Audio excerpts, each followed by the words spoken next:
My husband walked into the living room and said, "I got rid of that old place of yours for $60,000. His whole family started clapping. He smiled at me and said, "See this nice dinner we're having? Your cabin paid for it. Money well spent, right?" I didn't say anything. Then someone called, yelling, "Why are police people at my door?" Something felt very wrong. The Anderson family was eating dinner when my husband stood up and tapped his glass with a spoon. "Everyone, listen up. I have big news," he said, looking proud. "You know that old building Emma bought 3 years ago? The one she wasted money on." My body got tight when he said that. Well, I finally fixed that problem. I sold it last month for $60,000 while she was away working. He pointed at all the food on the table. "This fancy dinner? Her cabin money paid for it.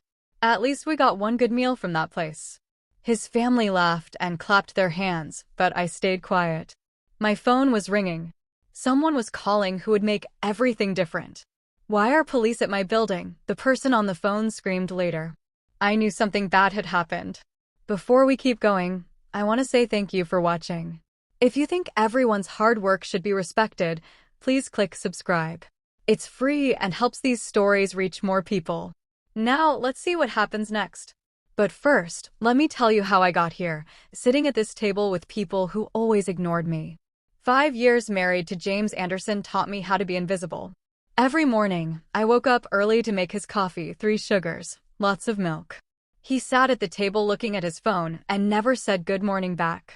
I made breakfast, and he ate it without talking. His phone kept making sounds from his sports games group. His mom called while I was cleaning dishes. She only talked to James about Sunday dinner, even though she knew I would cook for 6 hours. "Tell Emma about the chicken," she said, like I was the cook they hired, not family. "And tell her not to burn the rice like last time." The rice wasn't burned, but in the Anderson family, nothing I did was ever good enough. This started right after we got married. When my boss gave me a better job with more money, 30% more after working really hard for a year and a half, James just said, "Finally, you're helping with bills." The next night, his brother won $20 on a scratch ticket at dinner, and everyone went crazy. His mom took pictures. His dad made a speech about how smart his son was with money. The Anderson family showed me every day that I didn't matter. James's mom always forgot to put a plate out for me at holiday dinners until James noticed. His dad talked about money with James while I sat right there, like I was invisible. This happened even though I made more money than James for 2 years. His brother borrowed money and never gave it back. He always joked that I probably wrote down every dollar he owed, which I did, but not because I was mean. At their weekly family dinners, my good work at my job became small things that didn't matter. James's okay work was talked about like he was the best worker in the world. The month I helped my company get a huge deal worth $1 million, dinner talk was all about James selling something worth less than what I made in 1 month. When I tried to tell them about my big win, his mom said, "That's nice, dear," and then asked James about his next sale. These things happening over and over made me want to do something secret. 3 years ago, I opened a bank account that James didn't know about. Every time I did extra work, every lunch I didn't buy, every coffee I skipped, I put that money in the secret account. I watched the money grow little by little. Each time I added money, it felt like I was fighting back against them, thinking all my money belonged to James. The cabin was the first big thing I bought with that money. 3 acres of tall trees 50 miles from our house, with a porch that looked at a pretty lake. When James found out because he checked our credit score for a new car, he was so angry for weeks. His mom and dad came over right away to tell me I was wrong. "What kind of wife hides things?" his mom yelled. His dad said I must be crazy. But the cabin became my safe place. Every Friday afternoon, I drove there with my coffee and books and spent the weekend in quiet peace. James never came to visit. He called it Emma's broken-down shack. His family made up a story that my cabin showed everything wrong with our marriage, that I was selfish and sneaky and a bad wife. 4 months ago, my company won a really big job with an important company. They needed someone with special permission from the government to work in offices across different countries in Asia. They picked me out of 12 people because I was really good at my job.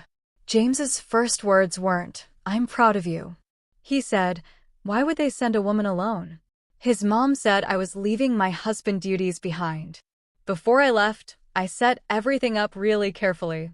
Because of my special government job, my cabin was now in government computers. This made my simple building into something protected. I left James papers that said only for emergencies, set up all the bills to pay automatically, and hired people to watch the property. He laughed at me when I explained all this. Now, sitting at dinner watching James feel proud about selling my cabin, my safe place, my hard work, my freedom, I felt my phone ring again. The name said Robert Chin, lawyer. I had never heard of him, but I knew this call would show James that what he did was the worst mistake of his life. I got up from the table and walked to the back door with my phone. Robert Chen's voice was shaking, talking about government people looking at papers and asking about property sales that needed special permission. Behind me, through the glass door, James was showing papers from a fancy folder to his family. He was telling them about his smart sale while his mom poured more wine. 3 years before, getting the cabin started with a different phone call. Betty Clark, the old lady who owned it, had a sweet voice when she first told me about the property. It's not fancy, she said. My husband and I built most of it after he stopped working. But there's something special about those trees. They keep secrets safe. I drove there on a Tuesday morning when James thought I was at the dentist. The bumpy dirt road went through really tall trees that made the sunlight look golden. When the trees opened up and I saw the cabin, my heart felt free for the first time in years. 2 floors made of old brown wood, a metal roof that was a little green, and that porch that was a bit crooked but strong, looking at a lake so still it looked like a mirror. Betty was waiting on the front steps, her white hair pulled back, wearing a big shirt. She walked me through every room, touching the doors and windows like she was saying goodbye to old friends. In the main bedroom, she stopped at a window facing where the sun comes up. My husband used to say watching the sunrise through these trees was better than anything, she said softly. I think he was right.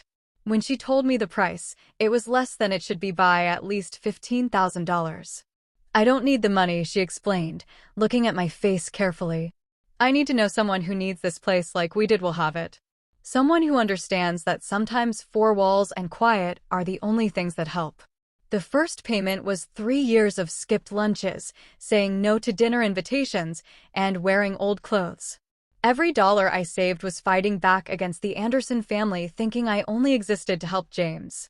My hands shook when I signed the papers in Betty's kitchen, using my old name, Emma Parker, on every line. When she gave me the keys, they felt heavy with all the possibilities. For 2 weeks, I kept my secret, driving there alone to walk through my rooms, sit on my deck, and breathe air that was mine. I fixed small things, a cabinet that wouldn't shut, a faucet that dripped. I learned from the hardware store workers and videos on the computer. Every repair felt like getting back a piece of myself the Andersons had tried to take away. James found out by accident. He wanted to get a better deal on his expensive car and needed me to sign papers. The lone lady's computer screen faced me when she pulled up our credit reports, and there it was written out, recent question from Pine Hill Mortgage. James's face went from confused to understanding to angry in 3 seconds. The drive home was silent, but when we got inside, he exploded. You bought property without telling me? Where did you get money? His voice got louder with each question. Within an hour, his mom's car rushed into our driveway, followed by his dad's car.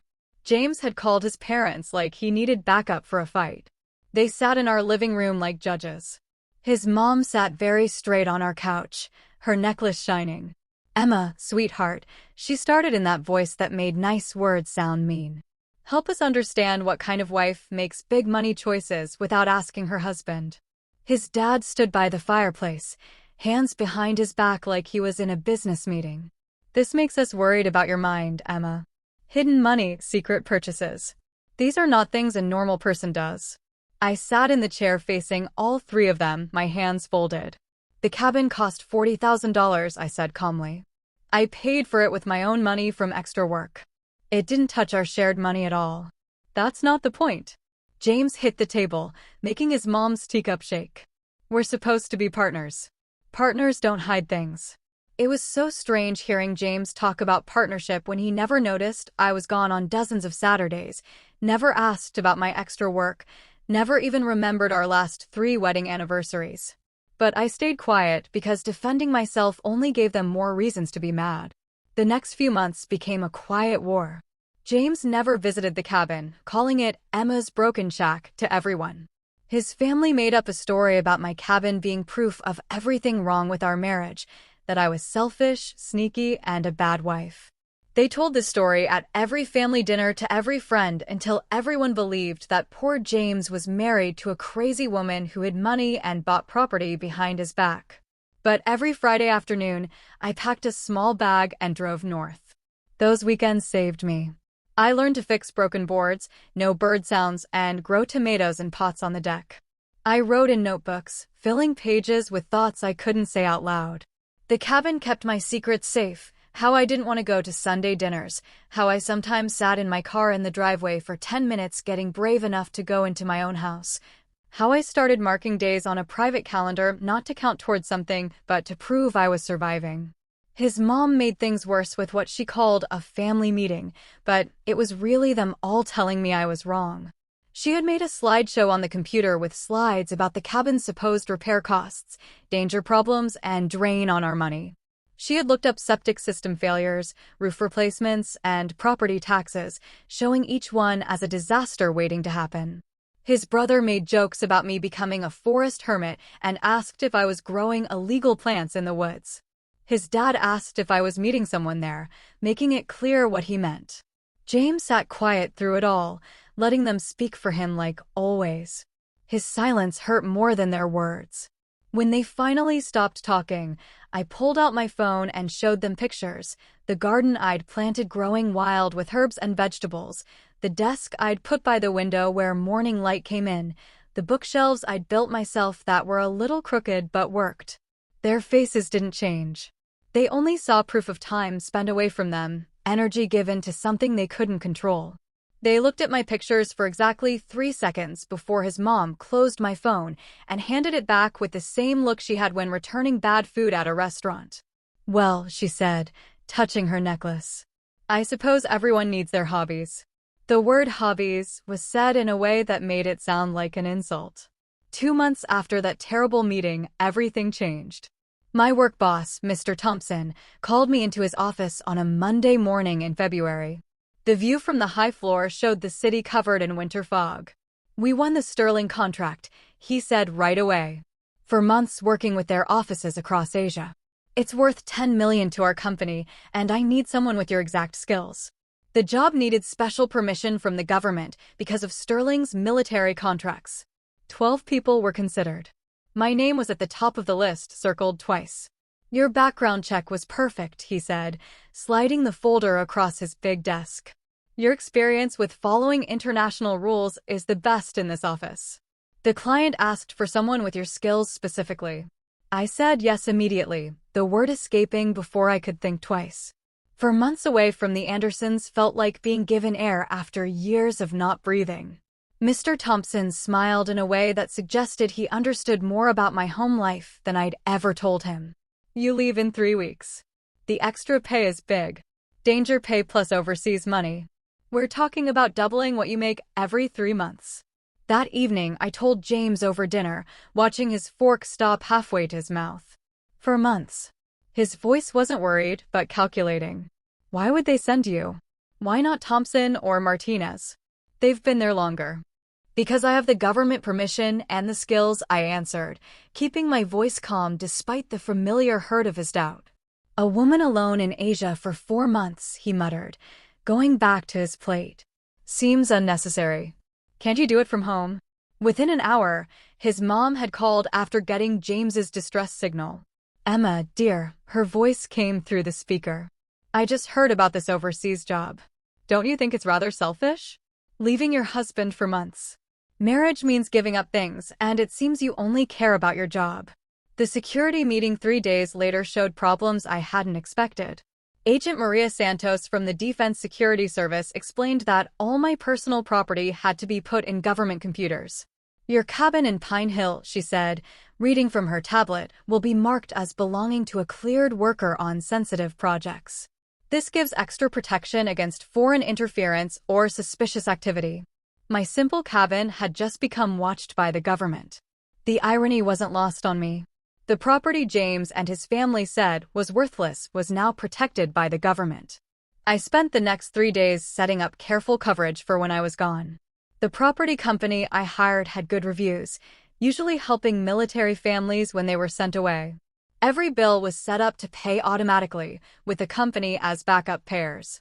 I put in security cameras that uploaded pictures directly to cloud storage I could see from anywhere in the world. The emergency folder I made for James had 15 pages of detailed instructions, emergency contacts, utility companies, maintenance schedules, and clear warnings about the cabin's government status. I highlighted emergency access only in yellow marker, underlining it 3 times. James flipped through it with barely hidden amusement. "It's just an old building in the woods, Emma, not a military base," he laughed, throwing the folder on the kitchen counter where it would sit untouched for the next 4 months. The hot air hit me like a wall when I got off the plane in Bangkok, but feeling free was stronger than any physical discomfort. My hotel room looked over the river, the city's lights reflecting off water like scattered jewels. That first night, I stood on the balcony and felt my shoulders drop from their permanent tight position. For months of not being dismissed, ignored, or made to feel small stretched ahead like a promise. The work was hard, but exciting. I found a web of rule-breaking issues that had cost Sterling millions in possible fines. My daily reports to Mr. Thompson were met with praise that felt strange after years of James's indifference. The client was impressed enough to ask me to stay longer, which I politely said no to. 4 months was my limit. My weekly video calls with James became a study in him caring less and less. At first, he managed 10 minutes of talk, asking surface questions about my work while his attention went to whatever was on his computer screen. By week 3, he was at his mom's dinners during our scheduled calls, the family noise drowning out any attempt at real conversation. "No one even notices you're gone," his mom said once, loud enough to be heard through James's phone, followed by laughter I recognized as his brother's. His mom's emails came like clockwork every Sunday evening. She'd send articles about career women who lost their families or old stories about wives who abandoned their duties for personal goals. Each message signed with "Worried about your marriage, Linda," as if her worry had ever been about anything but control. The family group chat, which I'd been part of for 5 years, suddenly showed an error message one morning: "You are no longer a participant in this conversation." No explanation, no warning. James said it was a technical problem when I asked, but his social media told a different story. Pictures from family dinners showed him centered between his mom and dad, his brother's girlfriend Kelly sitting in what had been my seat. The captions read like announcements of my absence: "Great evening with the whole family," and "Finally complete."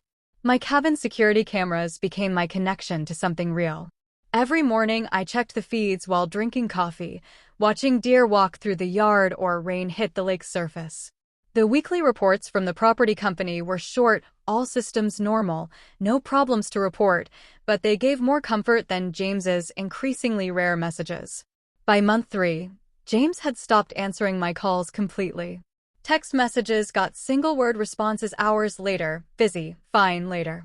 His social media, however, showed he had plenty of time for dinner with coworkers, drinks with his brother, concerts with people I didn't know. Kelly, his brother's girlfriend, appeared in more photos, always laughing at something James had said, her hand sometimes on his shoulder in that casual way that wasn't casual at all. Kelly's perfectly painted hand rested on James's shoulder in the last photo he'd posted.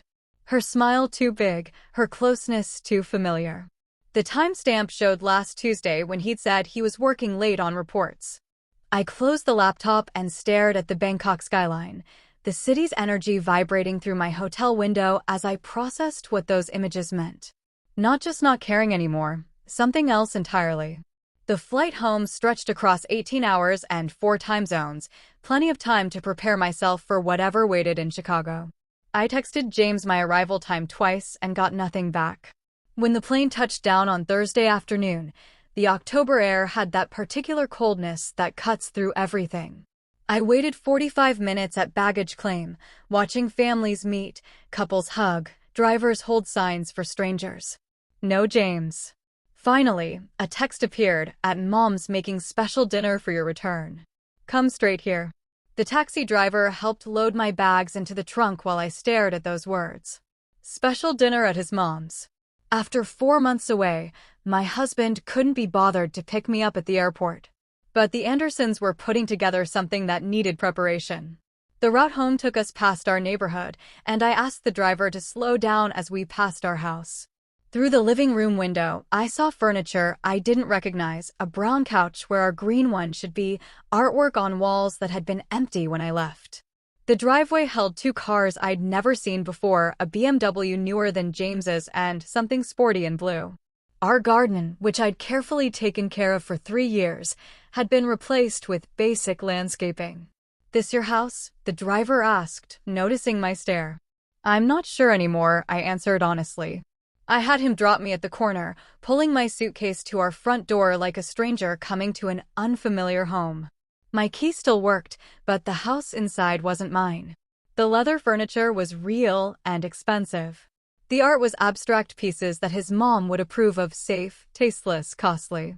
The kitchen had been reorganized completely. My carefully arranged spice rack was gone, replaced by decorative containers that probably held nothing. In our bedroom, was it still ours? The sheets were different, fancy cotton still in their packaging creases. The closet showed James's clothes had expanded into my section. My remaining items were squeezed into a corner like an afterthought. On the dresser sat a bottle of perfume I didn't recognize. Definitely not mine. I left my suitcase unopened and drove to the Anderson house. My hands steady on the wheel despite the tiredness pulling at my bones. Their driveway looked like a fancy car store. His mom's car, his dad's car, his brother's truck, James's BMW, and 2 others I didn't recognize. The house glowed with warm light, shadows moving behind curtains like a stage play in progress. The front door was unlocked. I could hear voices from the dining room, laughter that had the particular sound of celebration. His mom's voice rose above the others. He handled it brilliantly. Absolutely brilliantly. I stood in the hallway listening to my absence being celebrated before stepping into view. The scene was set up like a magazine photo. His mom's special crystal, the set she only used for Christmas and engagement announcements, sparkled under the fancy light. Bottles of wine that cost more than my weekly groceries stood open. Everyone had dressed up for an occasion. His mom in pearls and silk, his dad in his golf club jacket, his brother in what looked like a new suit. James stood at the head of the table, in the seat I usually took when we hosted, wearing the look of a man who'd just won everything. Emma. His mom's voice had fake warmth. Perfect timing. We were just about to celebrate. They'd arranged themselves around the table like an audience at a theater, each face showing barely contained excitement that came before big announcements. Kelly was there too, seated next to his brother, but angled toward James, her hand resting near his wine glass. "Welcome home," James said, not moving from his position of power at the table's head. "How was the flight?" Before I could answer, he raised his glass, commanding attention with an authority I'd never seen him show.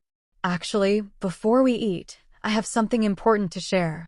He paused, enjoying the moment. "You all know about Emma's old cabin, her wasteful purchase 3 years ago."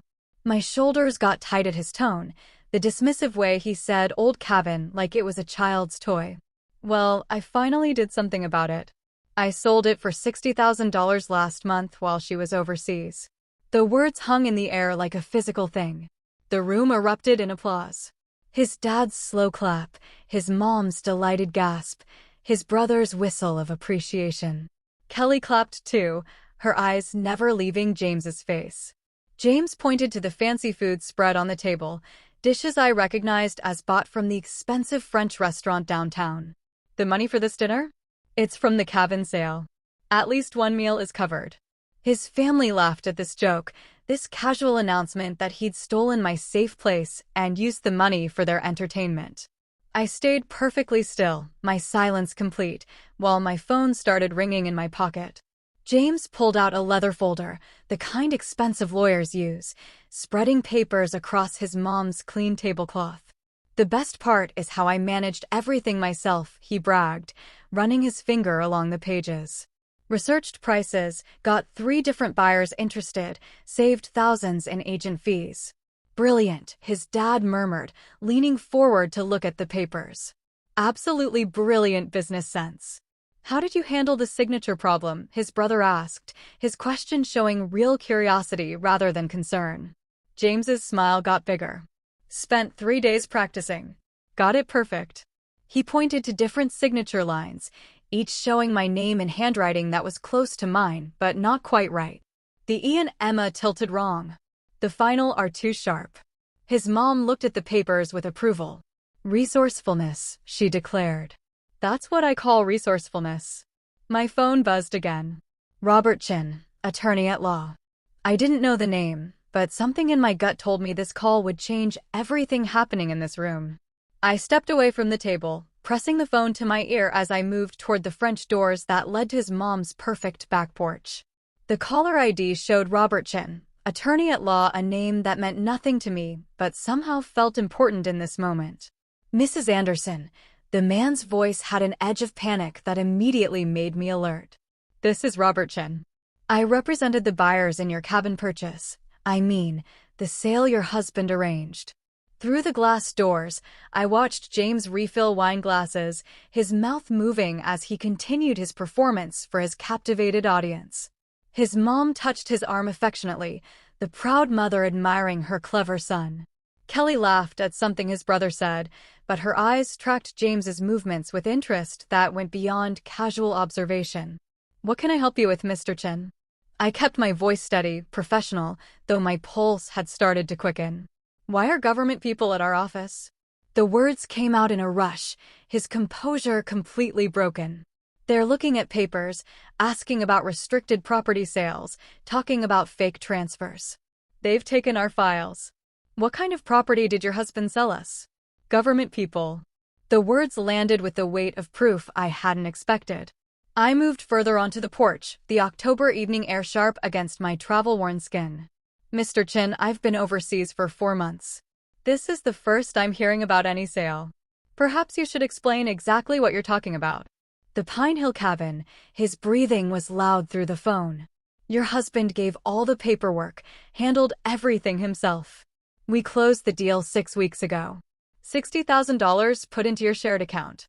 But now there are agents here talking about government property registrations and security permissions.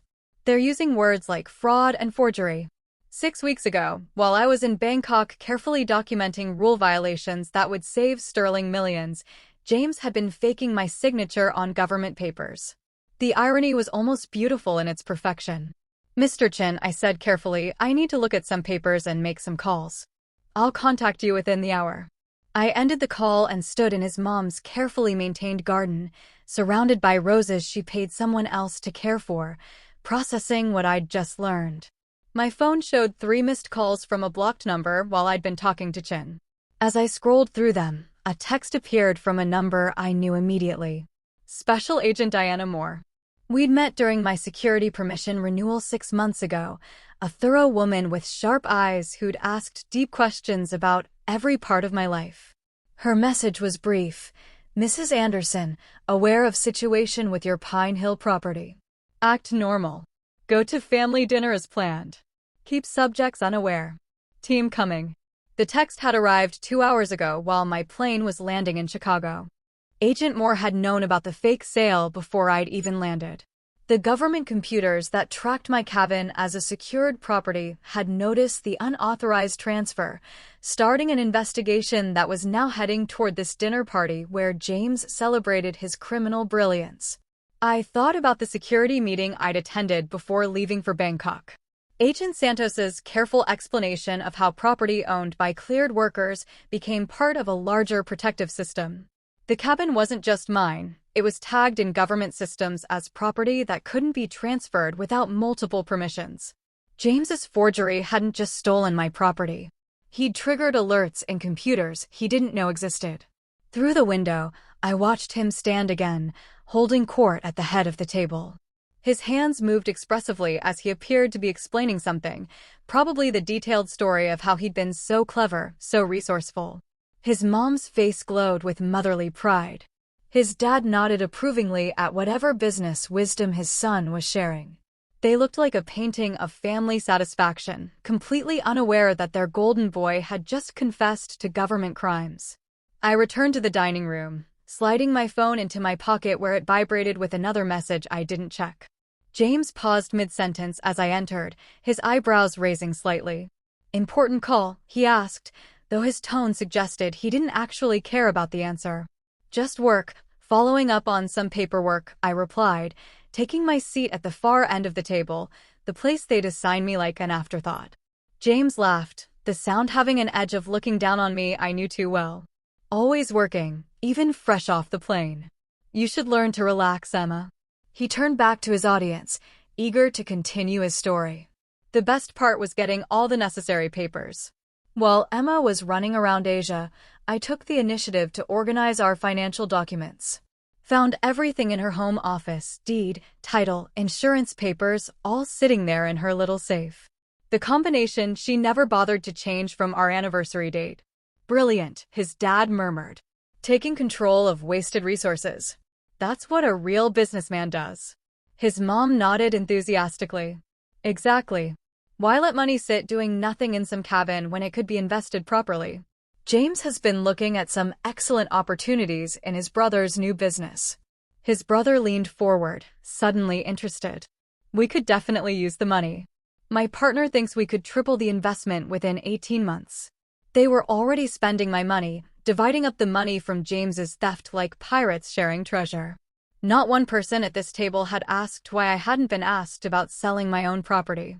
The assumption of James's authority was so complete, so unquestioned, that they couldn't imagine his actions as criminal. "Your signature work was impressive," his brother said to James, grinning broadly. Honestly, couldn't tell the difference from the real thing. 3 days of practice, James replied proudly. I used her old journals to study her handwriting. The key is getting the pressure right, the way she curves certain letters. Kelly finally spoke, her voice having a sweetness that didn't reach her eyes. "You must be so proud, Emma. James really took charge while you were gone." I met her gaze steadily, noting how her hand had moved to rest near James's on the table, their fingers almost touching. "Oh yes," I replied.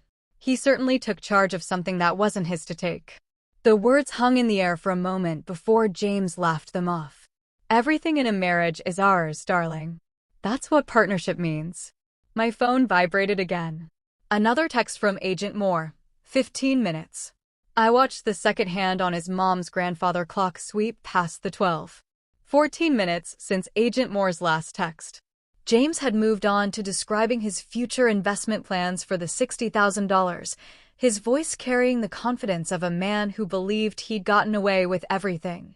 His mom was serving her homemade cake, the dessert she saved for special victories, when the first black vehicle pulled silently into the driveway. The headlights swept across the dining room windows like searchlights, followed immediately by 2 more vehicles positioning themselves with military precision. Through the sheer curtains, I could see the government plates, the kind that made neighbors look through blinds and wonder what level of trouble had arrived on their street. 6 figures got out of the vehicles, moving with the coordinated efficiency of people who'd done this many times before. I stood up from the table, my movement so sudden that Kelly's wine glass wobbled. "I'll get the door," I said, though no one had knocked yet. James barely looked at me, too absorbed in explaining to his dad how he planned to use the cabin money for a larger real estate portfolio. I reached the front door just as Agent Diana Moore raised her hand to knock. She stood with 5 other agents, all wearing the kind of dark suits that screamed government authority. Her eyes met mine with professional recognition. She remembered me from the security permission interview, remembered the woman who'd sat across from her for 3 hours answering questions about every part of her life. "Mrs. Anderson," she said quietly, "are all the subjects present?" "They're in the dining room," I confirmed, stepping aside to let them enter. "All of them. They're having dessert." The agents moved through his mom's hallway with practiced precision, their footsteps deliberate on her polished hardwood floors. Each footfall sounded like a countdown, marking the seconds until James's world collapsed.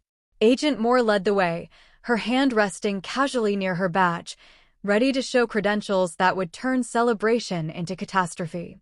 The dining room fell silent as 6 government agents filed in, spreading out to block all exits with movements so smooth they seemed choreographed. James's fork hung suspended halfway to his mouth, cake sliding off onto his mom's special tablecloth. His dad's face lost color so quickly I thought he might faint. His brother pressed back in his chair as if he could disappear into the wallpaper, while Kelly's eyes darted between the agents and the door, calculating distances she'd never be able to cross. "James Anderson," Agent Moore announced, her voice carrying the weight of government authority that made everything else in the room seem suddenly trivial. She held up her badge, the gold shield catching the light from his mom's chandelier. "You're under arrest for wire fraud, forgery, and conspiracy to commit interstate commerce violations." The words landed like physical blows. James's wine glass slipped from his hand, breaking on the floor in pieces of crystal and red wine that spread across his mom's fancy rug like blood. "This is insane." He jumped to his feet, his chair scraping against the floor. "It was just a property deal, a simple real estate transaction." Agent Moore moved toward him with unhurried confidence. "Selling government-registered property using fake papers isn't a simple transaction, Mr. Anderson. It's a government crime." The handcuffs appeared in her hands with practiced ease, the metal clicking around James's wrists with a finality that made his mom scream. "There's been a mistake." His mom's voice cracked, her hands going to her pearls as if they could protect her from this reality. "This is a misunderstanding. James was just being resourceful. We need to call our lawyer." His dad stood up, trying to summon the authority he had in boardrooms, but his voice shook as he spoke. "You can't just come into our home and, sir, please sit down," one of the other agents said, his tone making it clear this wasn't a request. His dad sank back into his chair, suddenly looking all of his 70 years. The agents began their systematic documentation of the scene. One took pictures of the fake papers still spread across the table, James's confession transformed into evidence. Another captured images of the champagne bottles, the fancy dinner spread, the celebration that had been funded with stolen money. A third agent collected the family's phones, ignoring Kelly's protests about privacy and his brother's claims that he wasn't involved. James turned to me, his face going through emotions, confusion, anger, desperation, before settling on something that looked like betrayal. "Emma, tell them this is a misunderstanding. You're my wife. Explain that I had every right to sell that property. Tell them." I met his gaze with the same steady silence I'd perfected over 5 years of being dismissed, ignored, and made to feel small. The silence that had once been my prison now became my power. I said nothing, letting my lack of words speak volumes about years of accumulated injuries that had led to this moment. "Wives can't testify against husbands," he said desperately, grasping for legal straws he didn't understand. "You can't do this to me. I was helping our finances. I was being smart." Agent Moore paused in her process of securing James's hands behind his back. "Actually, Mr. Anderson, spouses can absolutely testify in government cases involving crimes against each other. But more importantly, we don't need your wife's testimony. The evidence you've provided tonight, your detailed confession to your family, the fake papers you showed, the fake sale of government-registered property, that's more than enough." She looked at me then, her expression professionally neutral, but with something in her eyes that might have been understanding. "Mrs. Anderson, we'll need you to come to the government building tomorrow to give a statement.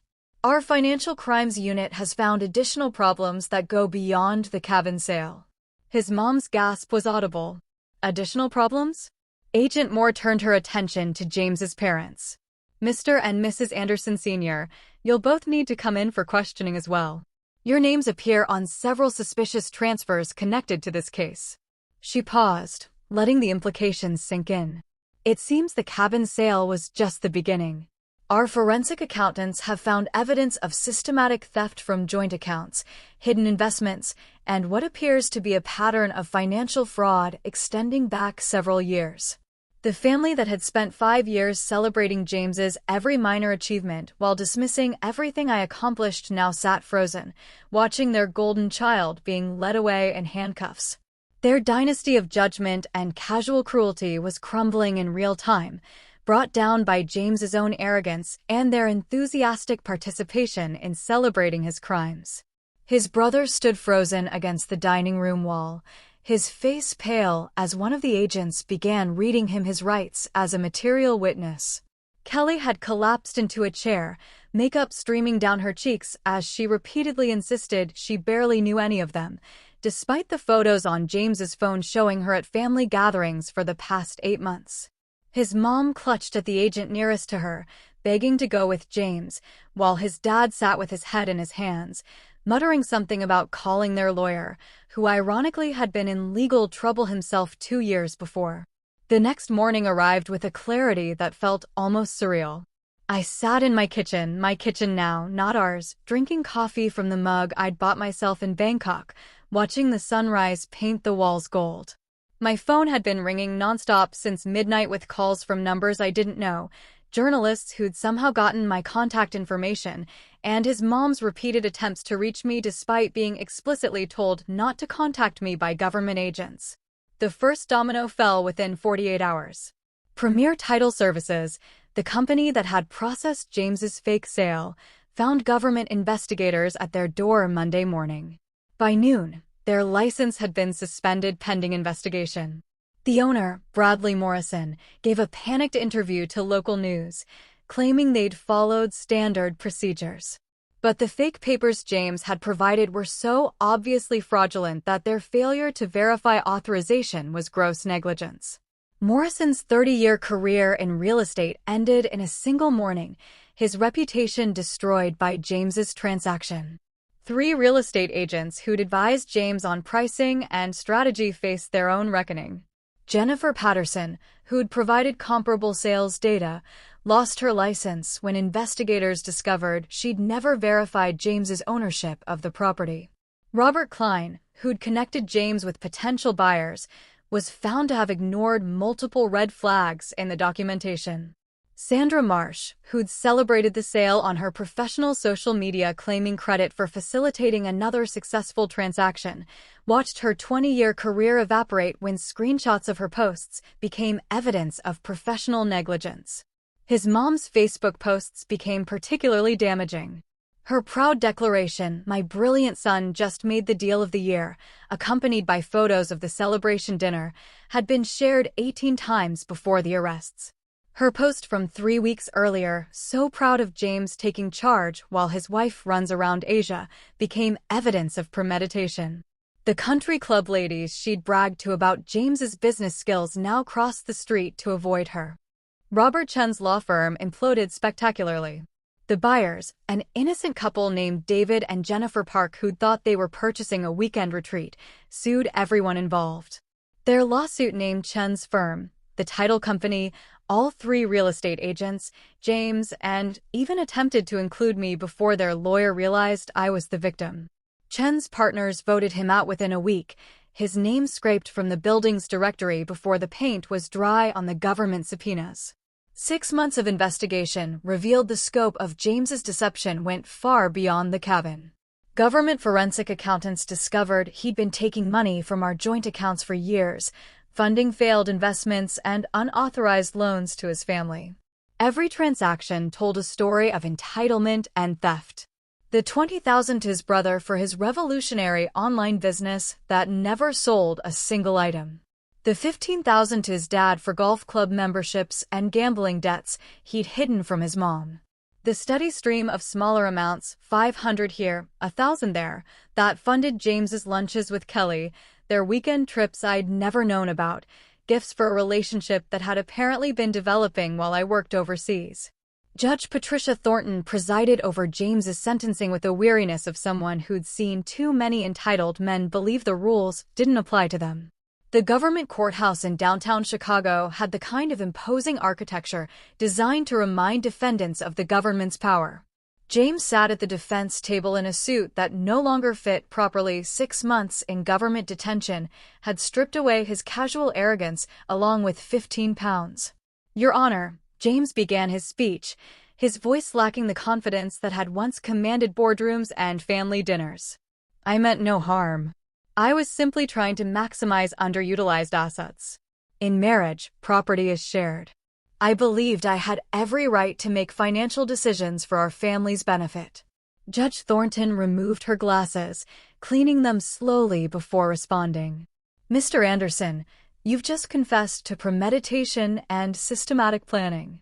You didn't make a financial decision. You committed wire fraud, forgery, and conspiracy. Your detailed explanation of researching prices, practicing signatures, and avoiding legal fees doesn't minimize your guilt. It confirms it. The sentence came down like a sledgehammer. For years in government prison, no possibility of early release, plus $270,000 in restitution. The man who'd committed government crimes to avoid $1,000 in legal fees now owed more than he'd earn in a decade. The courtroom erupted in whispers as the number sank in. James's lawyer, a public defender since no private lawyer would take his case, slumped in his chair. His parents faced their own legal consequences. The investigation revealed they'd received over $45,000 in stolen funds over the years, money they'd spent on cruise vacations and country club fees, while knowing their son's income couldn't support such generosity. They stood before a different judge 2 weeks later, their lawyer arguing they were merely naive parents who'd trusted their son. The prosecutor's response was devastating. Email evidence showed they'd actively encouraged James to take control of family finances while I was overseas. His brother surprised everyone by cooperating immediately. Faced with potential conspiracy charges, he provided prosecutors with detailed testimony about family discussions regarding my cabin, James's planning sessions, and their parents' knowledge of the scheme. In exchange for probation and community service, he became the star witness against his own family. His testimony revealed years of casual discussions about my wasteful spending on the cabin, strategies to access my accounts, and his mom's suggestion that James handle things while I was abroad. His brother's testimony had concluded with him looking directly at his parents, his voice steady as he described years of financial manipulation he'd witnessed, but never questioned until government agents showed him the evidence. They knew, he said simply. We all knew Emma's money was being taken. We just called it family finances. The courtroom had gone silent at that admission, even the court reporter pausing before continuing her transcription.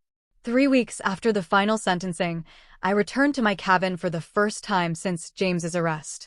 The property company had maintained it perfectly during the chaos, but now government restitution funds had transformed it into something beyond my original vision. The narrow dirt road had been properly graded and covered with gravel. New security cameras, discreet but comprehensive, watched every approach. The front door had a new lock system that required both a key and a code, installed by the same company that secured government facilities. Inside, the transformation continued.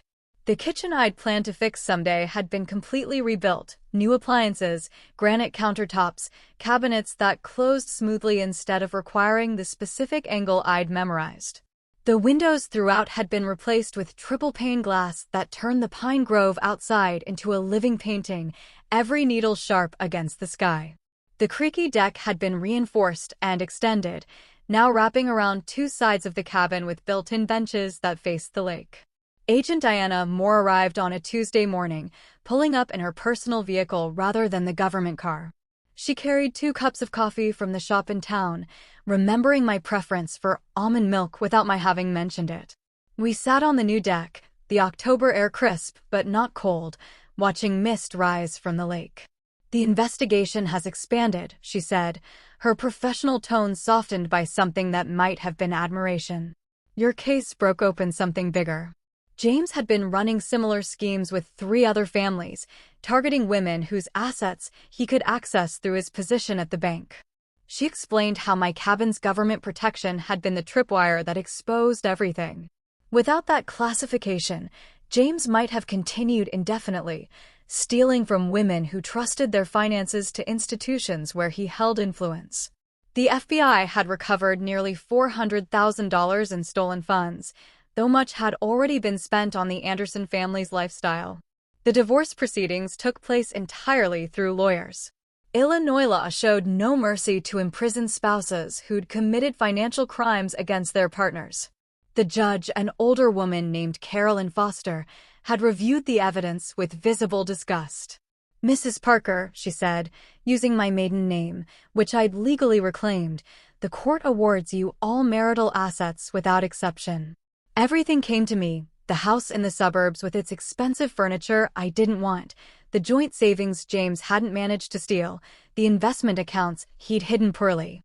Even his mom's special crystal that she'd specifically designated for James in her will. The crystal was particularly satisfying: 12 place settings that had been in her family for generations, now sitting in boxes in my basement, waiting for donation to charity. James's letters began arriving 6 weeks into his sentence. The first was angry, accusing me of setting up everything, of knowing about the government protection and trapping him.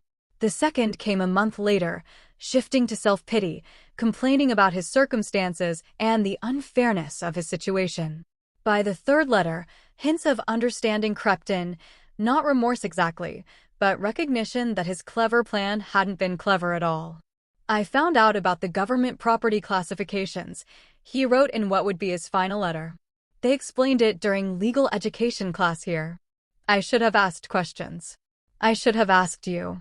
He never apologized, never acknowledged the years of theft before the cabin, never mentioned the pain of being invisible in my own marriage. He simply stopped writing, perhaps finally understanding that his words, like his presence, were no longer welcome in my life. The local newspaper ran the story for weeks. "Suburban Scandal: Wife's Cabin Exposes Years of Financial Fraud" became the most read article in the paper's digital history. Reporters called constantly, offering payment for exclusive interviews, promising to tell my side of the story. I declined them all. The government investigation's findings were public record, pages of documentation that spoke more eloquently than any interview could. The facts themselves were vindication enough: James in government prison, his parents bankrupted by restitution payments, their reputation destroyed by their own greed. My neighbors' attitudes shifted completely. Where once they'd seen James's quiet wife who rarely spoke at block parties, they now saw someone who'd endured years of financial abuse while building her own success. Janet from next door brought casseroles during the divorce proceedings. Mike from across the street offered to maintain my lawn without payment. The invitations to coffee and book clubs multiplied, though I politely declined most, preferring the solitude I'd earned.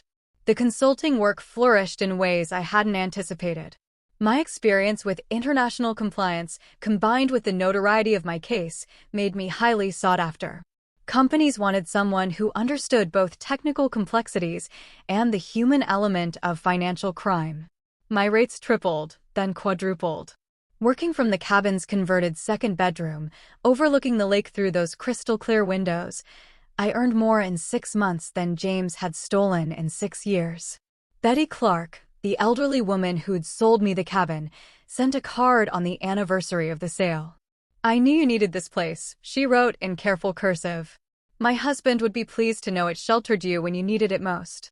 On the first anniversary of that dinner, that horrible, wonderful dinner where James announced his crime to his celebrating family, I sat on my reinforced deck as the sun set through the pines.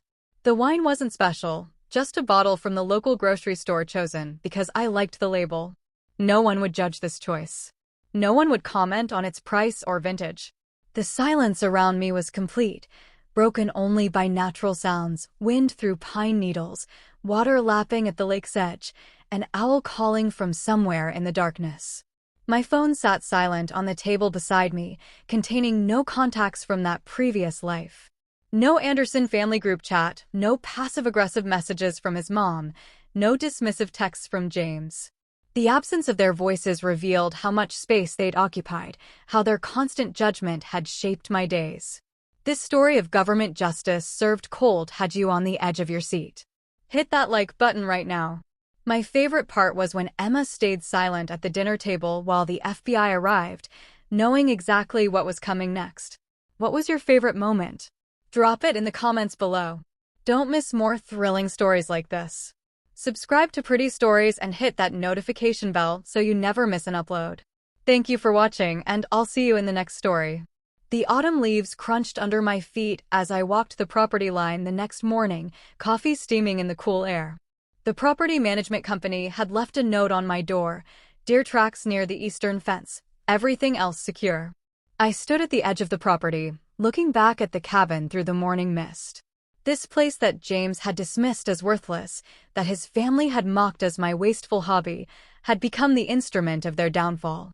The irony wasn't lost on me. My phone rang, breaking the peaceful silence. Unknown number. I almost didn't answer, but something made me press accept. Mrs. Parker? This is Detective Sarah Chan from the Chicago Financial Crimes Unit. Her voice was professional but warm. I wanted to update you on the expanded investigation. We've identified 7 more victims of similar schemes at James's bank. Your case gave them the courage to come forward. 7 more women. 7 more stories of theft and betrayal. 7 more families who thought they could take what didn't belong to them. They'd like to meet you, Detective Chin continued. A support group of sorts. No pressure, but they wanted me to extend the invitation. I thought about it for a moment, watching the mist rise off the lake like ghosts of the past dissolving in morning light. Yes, I heard myself say. I'd like that.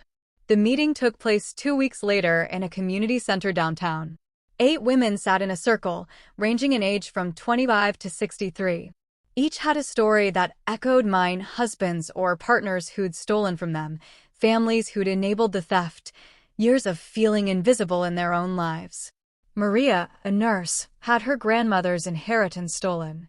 Lisa, a teacher, had her retirement account emptied. Rachel, an engineer like me, had her investment property sold without her knowledge. The stories poured out like water from a broken dam, years of silence finally finding voice. We didn't just talk about the theft. We talked about the smaller violations, the dismissed achievements, the ignored opinions, the constant feeling of not mattering in our own homes. These were the injuries that didn't show up in police reports, but cut deeper than any financial crime. By the end of the meeting, we'd formed something more than a support group. We'd created a network, a community of women who understood what it meant to reclaim your life from people who thought they owned you. Detective Chin pulled me aside as the meeting ended. There's something else you should know, she said quietly.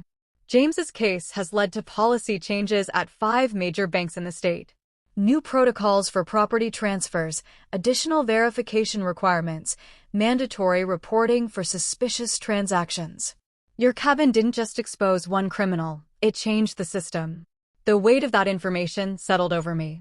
How many women would be protected by these changes?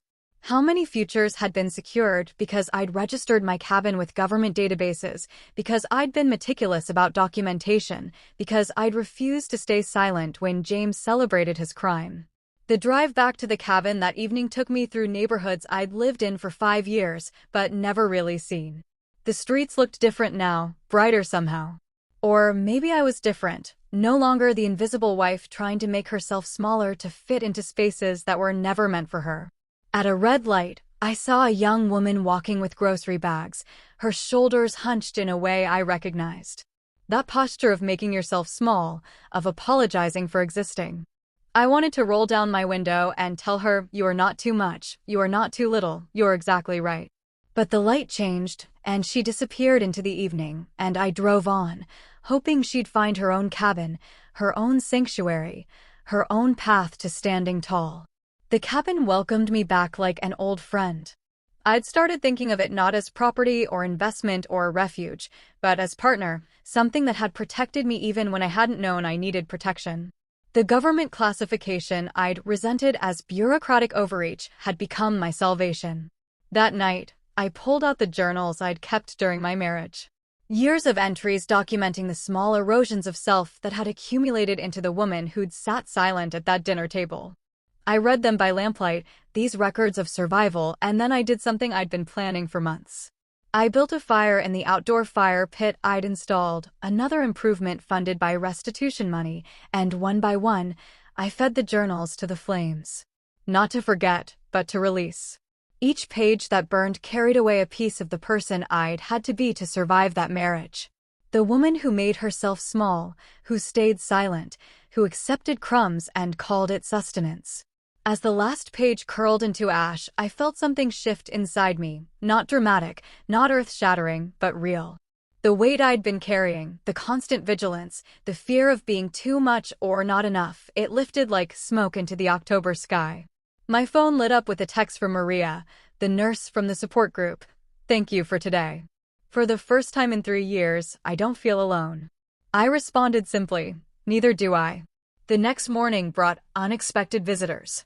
Agent Moore arrived with another woman, older, wearing a badge that identified her as Director Catherine Walsh of the Federal Financial Crimes Division. "Mrs. Parker," Director Walsh said, shaking my hand with a grip that commanded respect. "Your case has attracted attention at the highest levels. We'd like to bring you on as a consultant, helping us identify systemic vulnerabilities that enable financial abuse." The work would involve training agents, reviewing cases, developing new protocols. I invited them in, made coffee, and listened as they outlined a position that would use my engineering precision and lived experience to protect others. The irony was beautiful. The skills I developed to survive my marriage would now be used to dismantle systems that enabled abuse. "I'll need to think about it," I said, though I already knew my answer. After they left, I walked down to the lake's edge. The water was perfectly still, reflecting the pine trees and sky like a mirror. I thought about the woman I'd been 3 years ago, scraping together savings for a down payment, desperate for a space of my own. She couldn't have imagined this outcome, not the investigation, not the divorce, not the transformation of her sanctuary into something that would protect countless others. But she'd taken the first step. She'd saved the money, found the property, signed the papers in her own name. Everything else had followed from that one act of defiance, that small rebellion of buying something that was hers alone. A fish jumped in the lake, breaking the mirror surface into ripples that spread outward in perfect circles. I watched those ripples expand, thinking about how one action creates waves that travel farther than you can see. My cabin had created ripples, through James's arrest, through policy changes, through 7 women finding courage to come forward, through a federal agency reconsidering how they approach financial crimes. That evening, I called Director Walsh and accepted the position. The work would be part-time, allowing me to continue my consulting business and maintain my sanctuary at the cabin. I would start in January, training a new generation of agents to recognize the patterns I'd lived through. The holidays approached with none of the dread that had characterized previous years. No command performances at the Anderson house, no elaborate dinners I'd cook while others took credit, no gift exchanges where my carefully chosen presents were dismissed while James's last-minute purchases were celebrated. Instead, I invited the women from the support group to the cabin for Thanksgiving. 8 women who'd reclaimed their lives, gathered around a table where everyone's voice mattered, where achievements were celebrated, where silence was comfortable, not compelled. Maria brought her famous Tres Leches cake. Lisa contributed her grandmother's stuffing recipe. Rachel, the engineer, showed up with a construction grade level because she'd noticed the deck railing was slightly off. We spent an hour fixing it together, laughing at our mistakes, celebrating our competence. The meal was chaotic and imperfect, turkey slightly dry, potatoes undersalted, pie crust burned around the edges. It was the best Thanksgiving of my life. As we cleared dishes, Lisa said quietly, "I never thought I'd feel safe enough to eat without monitoring every word I said." "Thank you for this." "No," I replied, "thank you. All of you. For showing me I'm not alone, that what happened wasn't my fault, that surviving makes us warriors, not victims." We ended the evening on the deck, wrapped in blankets against the November cold, watching stars emerge in the darkening sky. Someone suggested we each share what we were grateful for. The answers ranged from profound to simple: grateful for therapy, for lawyers who believed us, for judges who saw through manipulation, for the strength to leave, for the courage to rebuild, for coffee that's always hot, for beds we don't have to share, for silence that feels like peace instead of punishment. When it was my turn, I said, I'm grateful for a cabin that saved my life and for a husband arrogant enough to confess his crimes to his entire family. The laughter that followed was cathartic, the kind that heals as it releases. December brought snow to the cabin, transforming it into something from a storybook. I spent Christmas alone by choice, not circumstance, a distinction that mattered more than I could express. I woke when I wanted, ate what I wanted, spent the day reading by the fireplace without interruption or criticism. Boxing Day brought another letter from James. I almost threw it away unopened, but curiosity won. The tone had shifted again, this time toward anger at his brother for testifying, at his parents for not protecting him better, at the system for being unfair, at me for not warning him about the government classification. Still no accountability, no real understanding of what he'd done. I added the letter to the fire without responding. His words no longer had power over me. They were just sounds on paper, signifying nothing. The new year arrived with purpose. I started my consulting work with the FBI in January, spending 2 weeks a month in Chicago, training agents to recognize financial abuse patterns. The work was harder than I'd anticipated, not intellectually, but emotionally. Each case I reviewed contained echoes of my own story. But it was also healing, transforming my pain into purpose, my experience into expertise. In February, I was invited to speak at a conference on financial crimes. The auditorium held 300 people, agents, lawyers, advocates, survivors. I stood at the podium, looking out at all those faces, and felt my voice shake as I began. 3 years ago, I bought a cabin to escape a marriage where I was invisible. I didn't know that small act of defiance would expose systemic fraud, lead to policy changes in multiple states, and give me back my voice. This is what I've learned. Your resources matter. Your name on documents matters.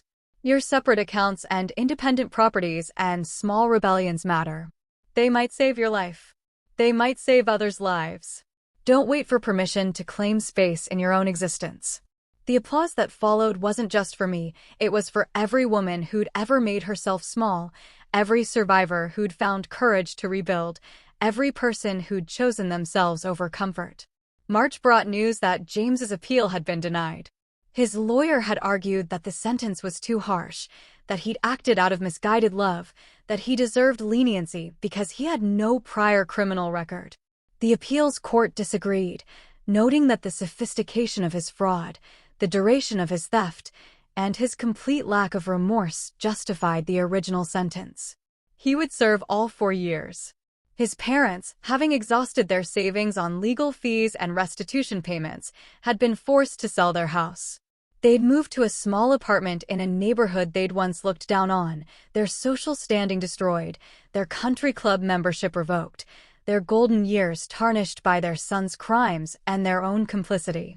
I felt no satisfaction in their downfall, but I felt no guilt either. They'd built their lives on the assumption that some people mattered more than others, that women's resources were communal property, that sons could do no wrong. Reality had simply corrected their misunderstanding. His brother had completed his community service and was reportedly trying to rebuild his life away from the family. He'd sent a brief email apologizing for his role in the situation, not effusive, not fully accountable, but something. I responded with 2 words, acknowledged. Good luck. Kelly, the girlfriend who'd been so prominent in those final months, had disappeared completely from social media. The last anyone heard, she'd moved to another state, changed her name, and was trying to distance herself from the scandal. The real estate agents had all lost their licenses. The title company had closed permanently.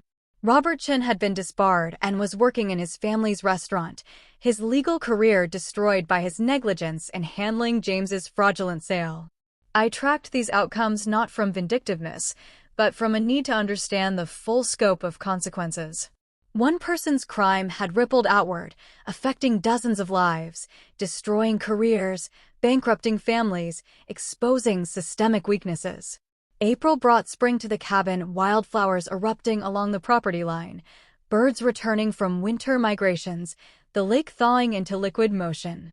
I hired a local contractor to build a small guest house on the property, using money from my consulting work. The structure would host women transitioning out of abusive situations, providing temporary sanctuary while they found their footing.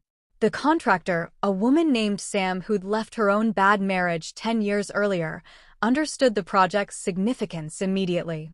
"I'll give you my best work," she promised, and she did. The guest house was completed in June, small but perfect, with its own kitchen, bathroom, and bedroom. A miniature version of the main cabin, designed to offer the same sense of sanctuary. The first guest arrived in July. Angela, a 32-year-old accountant who'd discovered her husband had been forging her signature on loan documents for years. She stayed for 6 weeks, using the quiet space to heal, plan, and gather strength for the divorce proceedings ahead. Watching her transformation from the hollow-eyed woman who'd arrived to the clear-voiced person who'd left reminded me of my own journey. On her last day, Angela stood on the cabin's deck, looking out at the lake. "I didn't think I'd ever feel peaceful again," she said softly. "Thank you for showing me it's possible." After she left, I found a note on the guest house table. "For the next woman who needs this, you are not broken. You are not crazy. You are not alone. What was done to you is wrong. You will survive this. You will do more than survive, you will build something beautiful from the ashes." I left the note there, starting a tradition. Each woman who stayed added her own message, creating a paper trail of survival, a documentation of resilience that future guests would read and draw strength from. By October, 15 women had passed through the guest house. Each left changed, stronger, clearer about who they were and what they deserved. Some maintained contact, forming a loose network of survivors who supported each other through divorces, job changes, and the thousands of small reclamations that followed leaving. The anniversary of that terrible dinner arrived again, 2 years since James had stood at his mother's table and confessed to federal crimes while his family celebrated. I marked it not with anger or satisfaction, but with quiet acknowledgement. That dinner had been a turning point, the moment when years of accumulated injury transformed into action, when silence became power, when invisibility became strategy. I'd learned things about myself in those 2 years. That I was stronger than I'd known. That silence could be a weapon as effective as words. That the things people dismiss as worthless, a cabin in the woods, a woman's independent resources, small acts of defiance, often prove most valuable when tested. Most importantly, I'd learned that surviving wasn't enough. Survival was just the foundation. Building something meaningful from the ruins, that was the real work, the harder work, the work that mattered. My consulting practice had expanded beyond what I'd imagined. I now worked with 3 federal agencies, 2 state governments, and a dozen nonprofit organizations focused on financial abuse prevention. My rates reflected my expertise and the value of lived experience combined with technical knowledge. The money I earned exceeded my old salary by a factor of 4. Every dollar felt like vindication, proof that the woman James and his family had dismissed as impractical and wasteful was actually quite practical and quite valuable. The work took me across the country, training sessions in Seattle, conferences in Miami, policy meetings in Washington, D.C. But I always returned to the cabin, my anchor point, my sanctuary, my reminder of where this journey began. In November, I received a call from Agent Moore. "There's someone who wants to meet you," she said. "One of the women from James's other cases. Her name is Patricia. She's completed her divorce, recovered most of her stolen assets, and she wants to thank you." We met at a coffee shop in Chicago. Patricia was 58, a retired teacher with kind eyes that had seen too much pain. "You'll never know what your case meant to us," she said, gripping my hands across the table. "When we saw what you'd done, how you documented everything, how you'd protected yourself, how you'd fought back, it gave us courage. 7 women found their voices because you found yours first." I didn't know what to say to that. The magnitude of it, that my pain had somehow transmuted into other people's freedom, was almost too much to process.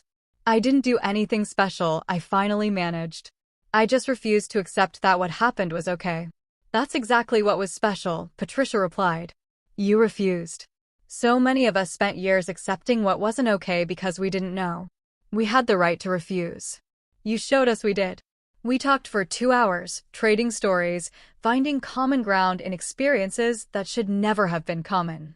When we parted, she hugged me tightly and whispered, "Thank you for being stubborn enough to buy that cabin." December of the second year brought unexpected closure. Detective Chin called with news that the expanded investigation had recovered over $2 million in stolen assets from various schemes James and his colleagues had run. "The bank has established a victims' compensation fund," she explained. "Every woman affected will receive full restitution plus damages. Your case did this. Your documentation, your courage to come forward, your refusal to stay silent, it started everything." That evening, I sat on the cabin's deck wrapped in blankets against the winter cold, processing the information. $2 million returned to women who'd been told their concerns didn't matter, who'd been gaslit about their own finances, who'd been made to feel crazy for questioning discrepancies. How many lives would that money change? How many futures would it secure? The scope of impact was staggering. Christmas brought another gathering at the cabin. The support group had grown to 23 women now, and 12 of them came to celebrate together.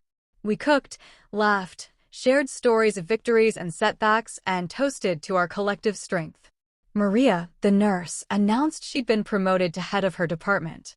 Lisa, the teacher, had returned to graduate school to become a financial counselor specializing in abuse recovery.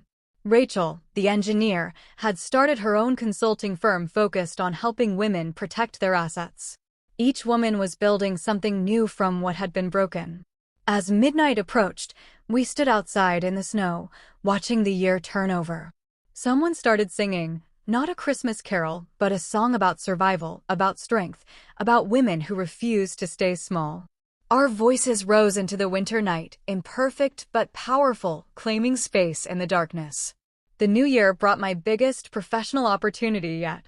A major publisher contacted me about writing a book, not a memoir exactly, but a practical guide combining my engineering background with my lived experience to help women protect themselves financially.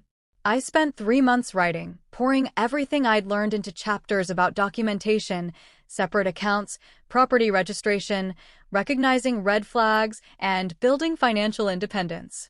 The process was therapeutic and exhausting, forcing me to revisit every painful detail of my marriage while transforming that pain into practical wisdom others could use.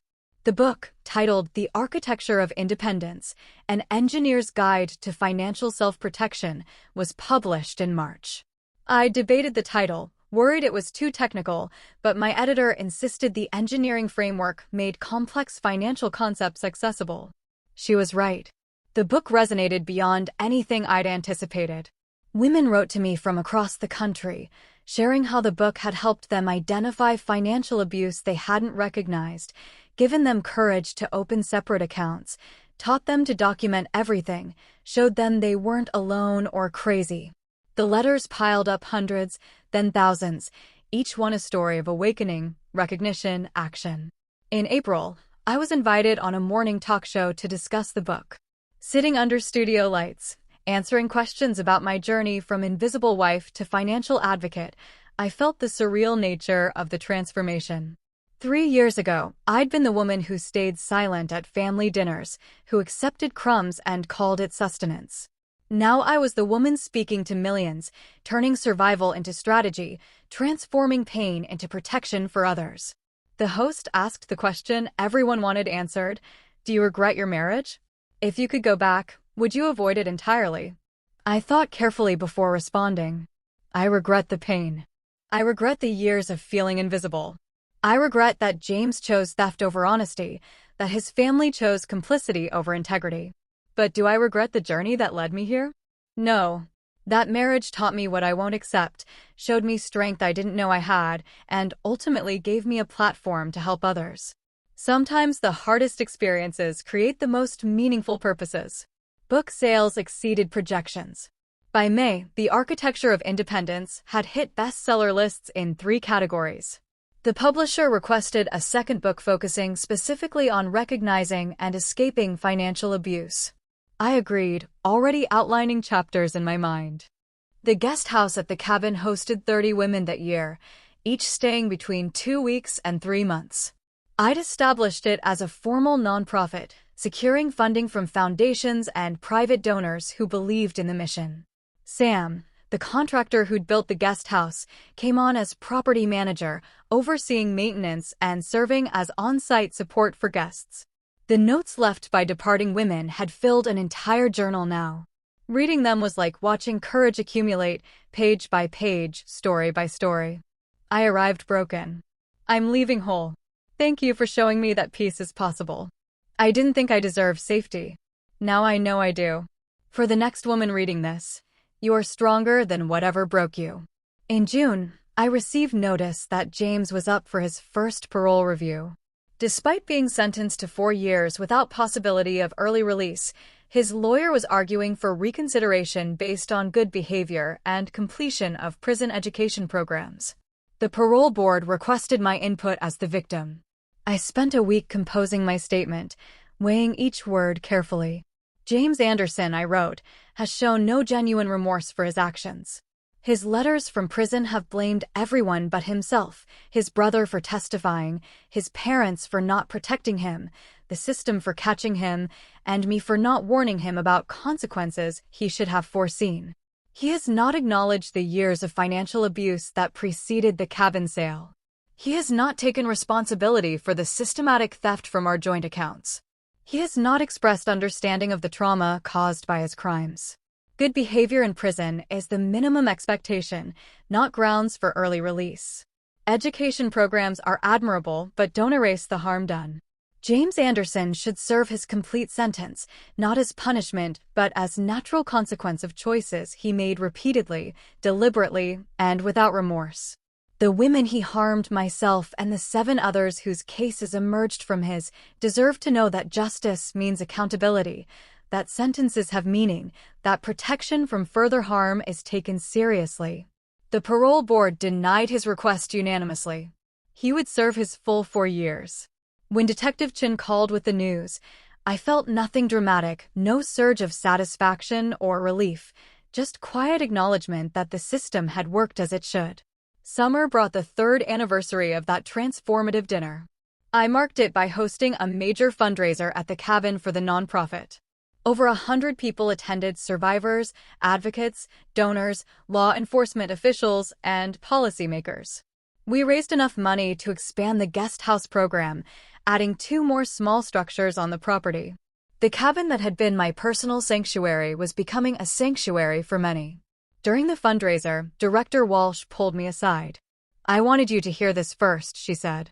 "Based largely on protocols developed from your case, the federal government is implementing new safeguards for property owned by cleared contractors. Every agency will now have enhanced verification requirements, mandatory secondary authorization for transfers, and automatic alerts for suspicious activity. Your cabin changed federal policy." The weight of that settled over me like a warm blanket. My small act of defiance, buying property in my own name, registering it properly, refusing to accept theft as normal, had created ripples that reached the highest levels of government. How many future victims would be protected by these changes? Hundreds? Thousands? The mathematics of impact were staggering. Fall brought my second book, Recognizing the Invisible Theft, A Guide to Financial Abuse, which focused specifically on the subtle tactics used to control and steal from partners. The book included worksheets, checklists, documentation templates, and state-by-state legal resources. It was less personal narrative and more practical toolkit, designed to be used rather than just read. Within weeks of publication, domestic violence shelters across the country were ordering copies in bulk. Financial counselors incorporated it into their practice. Lawyers recommended it to clients going through divorces involving financial abuse. The book found its audience because it addressed a need that had been largely invisible, the space between obvious theft and accepted partnership, where control masquerades as care and theft hides behind joint finances. October brought another letter from James, his last, though I didn't know it then. The tone had shifted dramatically from his earlier correspondence. "Emma," it began, dropping the formal, "Mrs. Anderson" he'd used before. "I've had 3 years to think about what I did. Not just the cabin, but everything before that. The years of taking money without asking. The dismissals of your achievements. The way I let my family treat you. The assumption that your resources were mine to control. I've learned in the financial abuse education program here that what I did has a name: economic coercion, financial exploitation, resource control. I always thought of myself as just making smart financial decisions for our family. I couldn't see that there was no our family, there was only what I wanted and what served me. I'm not asking for forgiveness. I understand I destroyed any right to that. I'm not asking you to respond to this letter. I understand my words have no value to you anymore. I'm writing because my therapist says accountability requires acknowledgement without expectation of absolution. So here is my acknowledgement. I was wrong. Not just about the cabin, but about everything. I treated you as an accessory to my life rather than a whole person with your own dreams, resources, and rights. I stole from you financially, but I also stole your peace, your confidence, and years of your life that you'll never get back. I'm sorry. Those words are inadequate, but they're true. I hope you've built a good life without me. From what I've heard, you have. I hope you never doubt that you deserved better than what I gave you. I hope you know that what happened wasn't your fault. It was mine, only mine. I read the letter 3 times, searching for manipulation or self-serving justification. But it seemed genuine, not performative remorse designed to win favor, but actual recognition of harm caused. I filed the letter away, neither responding nor dwelling on it. His growth, if real, was his to own. My healing didn't require his acknowledgement, though the words provided a certain symmetry to the story. November brought news that the Anderson family dynamics had fractured completely. His parents had divorced, each blaming the other for their son's actions and their family's downfall. His brother had legally changed his name, severing ties with a family identity that had become synonymous with fraud and entitlement. The dynasty they'd built on judgment and superiority had collapsed entirely, scattered by consequences they'd never imagined when they gathered to celebrate James's brilliant theft. December arrived with snow again, the 3rd winter since everything changed. I stood on the cabin's deck, watching the lake freeze at the edges, ice creeping toward the center in crystalline patterns. Behind me, the guest house lights glowed warm against the darkness, currently hosting 2 women, both engineers coincidentally, both rebuilding lives after financial abuse.